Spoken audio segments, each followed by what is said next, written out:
이치는 험준한 지형이라서 권율 장군은 목책으로 방어선을 설치하고 병사들을 숲속에 매복시켜 조총 부대의 시야를 가리고 화살과 돌로 공격했다. 92년 7월 8일 이치 배티제 전제 충남 금산군과 전북 완주군 경계에서 조선 관군 지휘관 권율 장군과 황진 장군이 있었고 왜군에서는 제육군 고바야카와 다카카게 가 있었다. 황진 장군은 동북 현감 직책으로 참전했으며 구축하고 일본군의 파상 공세를 막아냈다. 전투 도중 황진은 적의 탄환의 다리를 맞아 부상을 입었다. 하지만 그는 물러서지 않고 상처를 싸맨 뒤 계속해서 활을 쏘며 병사들을 지휘했다. 지휘관의 이러한 모습은 아군의 사기를 크게 높였고 결국 일본군을 격퇴하는 원동력이 되었다. 당시 일본군 장수였던 고바야카와 다카카게는 훗날 이치 전투에서 조선군의 저항이 가장 강력했다고 회고했을 정도로 황진 부대의 저항은 거세었다. 이치 전투의 승리로 왜군은 전주성 진입에 실패했다. 이는 곧 조선의 곡창지대인 호남을 지켜내 군량미를 확보하고 이순신 장군의 수군 기지를 보호할 수 있게 되었다는 점에서 임진왜란의 전세를 바꾼 결정적인 전투였다.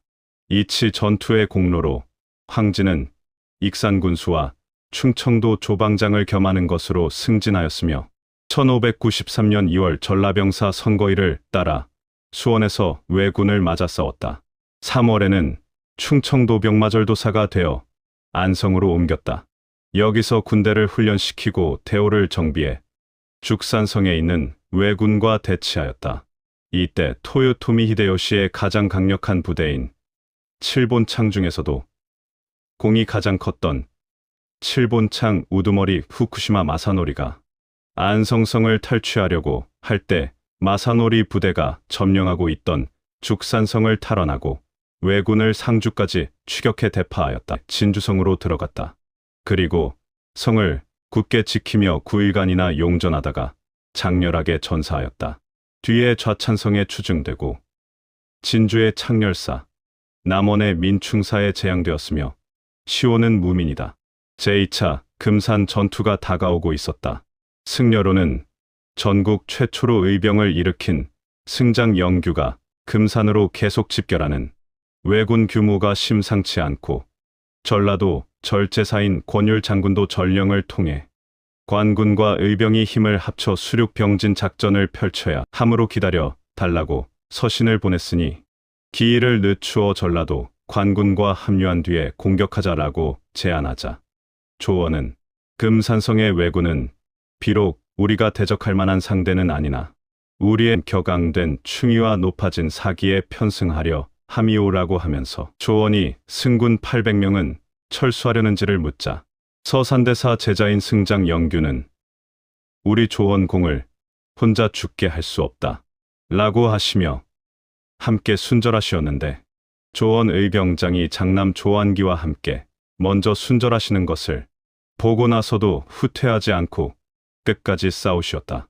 중봉 조원 의병장은 청주성 탈환으로 고경명과 연합할 수 없었다. 조원은 이번 금산 전투가 마지막임을 알았다. 의병들은 묵묵히 그의 뒤를 따랐다. 탈환한 청주성을 뒤로 하고 왜군 집결지인 금산으로의 죽음을 향한 행군이 시작되었다. 700 의병과 800 승군 1500명은 마지막 금산 전투에서 비극을 맞았는데 수적 열세 앞에서도 단 한 명도 물러서지 않았다. 중봉 조원 의병장이 소리 높여 외쳤다. 물러서지 마라. 의병들은 외쳤다. 의병장님과 함께 죽겠습니다. 왜군 조충 탄환 수십 발이 그의 몸을 꿰뚫었다. 쓰러지는 순간에도 그는 외쳤다. 나라를 잊지 말라. 그의 마지막 숨결은 금산 들판에 메아리 쳤다. 의병 700명, 승군 800명, 총 1500명이 모두 순절하셨다. 하지만 그들의 죽음은 패배가 아니라 충절이었다.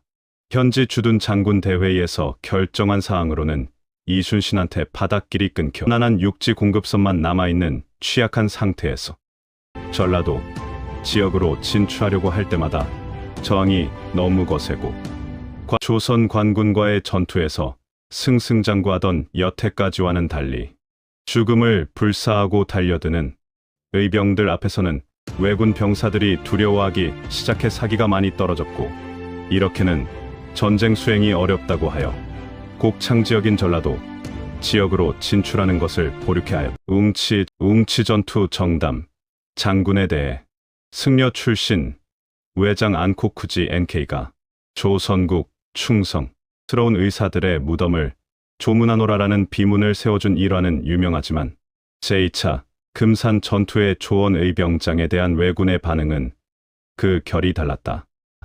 금산 전투 조원 의병장에 대한 왜군의 평가와 반응은 존경보다는 두려움과 피해였다. 웅치 전투의 왜장이 조선군의 시신을 수습해 준 것과 달리 금산 전투를 지휘했던 제6군 왜장 고바야카와 다카카게는 조원 부대에 대해 직접적인 추모나 찬사를 남긴 기록이 전해지지 않는다. 오히려 그들의 반응은 막심한 피해로 인한 전율과 퇴각으로 표현되었다. 왜군은 조원의 의병을 포위하고 한 명도 남기지 말고 섬멸하라는 명령 아래 잔혹하게 공격했다.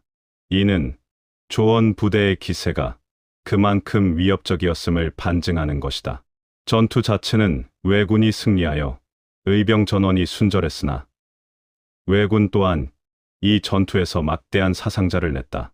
왜군의 100년 동안의 내전에 따른 여러 경우로는 군대가 3분의 1만 전사해도 와야 되는 게 일반인데, 조원 의병은 끝까지 진영을 유지하며 싸운 점을 높게 평가하여 오를 의자 깃발을 끝까지 놓지 않고 있는 일반 백성으로 이루어진 의병들이 마지막까지 의로움에 목숨 바쳐 왜군은 전사한 의병들의 시신을 함부로 훼손하지 못했다는 이야기가 전해졌다. 결국 고바야카와는 조선 의병의 저항이 너무 거세 더 이상 전라도 진입이 불가능하다고 판단하고 금산성을 버리고 퇴각하게 되는데, 말로 하는 칭찬이 아니라 철수라는 행동으로 조선 의병의 위력을 인정한 셈이다.